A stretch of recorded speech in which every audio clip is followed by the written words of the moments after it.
It was a harsh December night in 1894. An urgent telegram arrived at the State Health Bureau. The patient is changing for unknown reasons. Says she hears voices.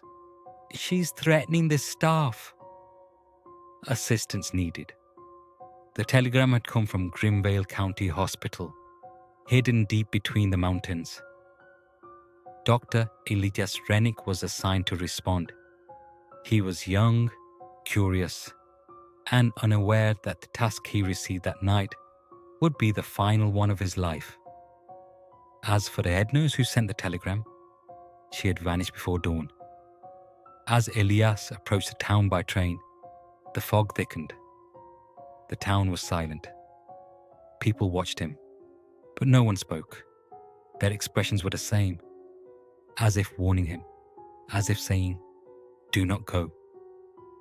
The hospital stood on top of the hill, a dark stone building, its windows blind, its chimney cold, and a strange humming that did not belong to the wind. It sent a chill through Elias's chest. Inside Miois, the hospital was nearly empty. Of the 16 staff members listed, only 5 remained.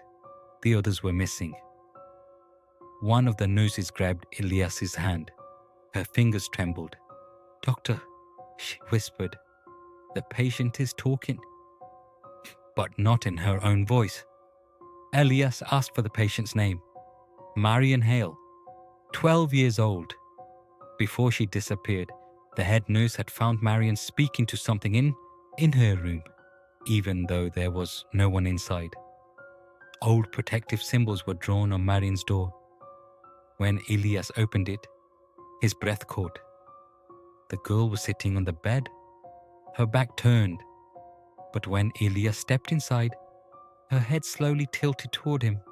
Her eyes were completely black, and the girl spoke in Elias's own voice. "You finally came." Elias stepped back. Marion continued, "Do you know how many have vanished? How many never returned after listening to me?" Elias swallowed. "Where is the head nurse?" Marion smiled. She pointed to the mirror by the bed. "She looked," she said. "She just looked." The closer Elias got to the mirror, the colder the room became. The glass was dusty, but something was moving on the surface. The reflection shifted. The hospital staff appeared in the mirror, walking in a line toward a corridor. And then they vanished one by one, as though an unsound doorway was swallowing them. At the end of the reflection, Marion's eyes turned from the mirror to Elias. "They're not here anymore," she said. Elias could not respond. He left the room and headed to the basement. He found the archive room. Behind Marion's file, a hidden note was tucked away. "The patient speaks in different voices. 18 distinct voices. All of them belong to Grimvale's missing residents." Below that was one final sentence. "Anyone who looks into the mirror begins to hear those voices." At that moment, a heavy door slammed somewhere upstairs. A dragging sound followed it, as if someone was walking. But Elias was alone, or so he believed. As he stepped into the corridors, the walls vibrated with whispers.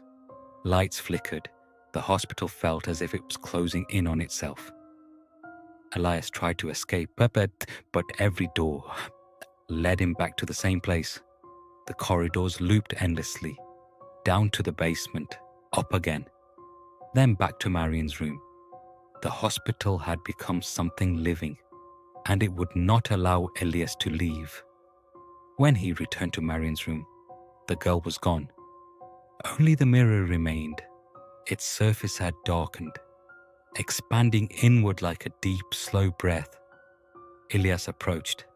In the reflection, he saw himself, but behind him, dozens of silhouettes. In reality, the room was empty, but in the mirror, a hand reached toward his shoulder. Elias felt an icy touch grip him. Marion's voice whispered into his ear, Now they will hear you too. Elias tried to scream, but no sound came out. The Elias in the mirror turned to the real Elias and spoke. I will stay here. The mirror cracked. The room flashed with blinding light. The real Elias vanished instantly.